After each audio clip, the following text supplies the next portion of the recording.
Hello and welcome to OPT Stage 1 Review. This review will discuss the first few steps of the Optional Practical Training or OPT application process. OPT Stage 1 is requesting your OPT I-20 from ISPO. There are 5 steps in this stage. Step 1, confirm your OPT eligibility. Step 2, determine your OPT timeline. Step 3, pay the post-completion OPT administrative processing fee. Step 4, submit your request for an OPT I-20. Step 5, receive your OPT I-20. This review will summarize each step, but ISPO encourages you to please read through our website thoroughly on your own time as well. Remember that submission of your OPT application is your responsibility. We are here to guide and assist you. Step 1, confirm OPT eligibility. Please note, we are focusing on post-completion OPT, not pre-completion OPT. Generally, to be eligible to apply for post-completion OPT, you must have been enrolled on a full-time basis for at least 1 academic year. You must be graduating with a bachelor's, master's, or PhD degree. You must be physically present in the U.S. at the time you submit your OPT I-765 application to USCIS. And you must not have used more than 1 year of full-time CPT at your current degree level. Note that while it's great if you have one, a job offer is not required when you apply for OPT. Step 2, determine post-completion OPT timeline. Before you apply for OPT, you need to determine your program completion date. You can review ISPO's chart on our Stage 1 website for a general timeline, but note that dates and OPT timeline may vary for each student. You are responsible for determining your own timeline. Generally, undergraduate students will use the last day of their final graduating quarter. Graduate students may have a different program completion date, depending on their final term of enrollment, on-campus employment end date, or the date of your comprehensive exam or thesis defense. Again, generally, your program end date will be whichever of those 3 dates is latest. But if you're unsure, talk to an ISPO advisor. Once you verify your program completion date, this determines your OPT timeline. Your OPT application must be submitted to USCIS no earlier than 90 days before your program completion, no later than 60 days after program completion, and no later than 30 days after the date issued on page 1 of your OPT I-20.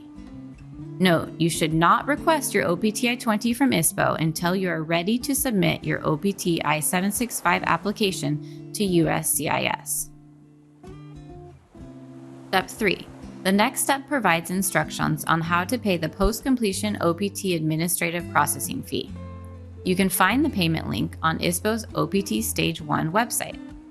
Note that for students who have not been offered a postdoctoral scholar position at UC San Diego for your OPT period, there is one link.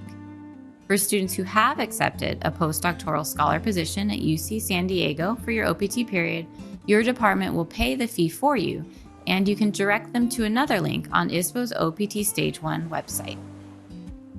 Step 4. So how do you receive an OPT I-20? Log into iPortal to request the OPT I-20 from ISPO.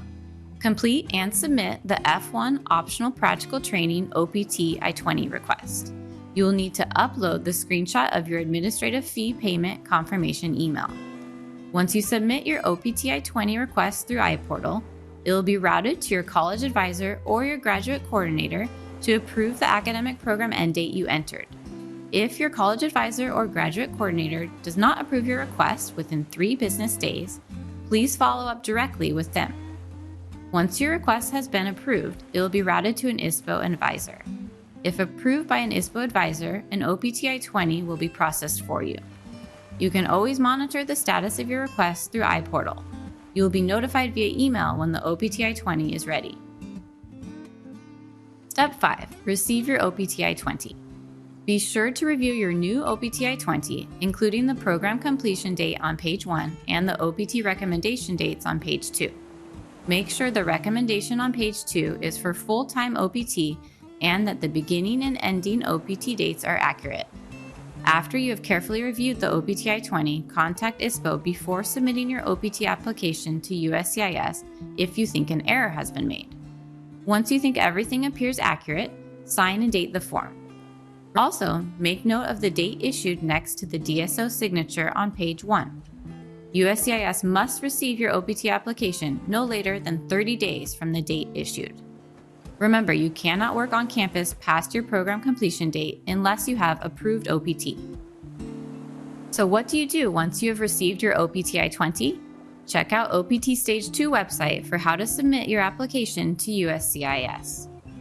As a reminder, this video is only an overview of the process. We highly recommend you thoroughly review our website as well as our guides before you apply for OPT.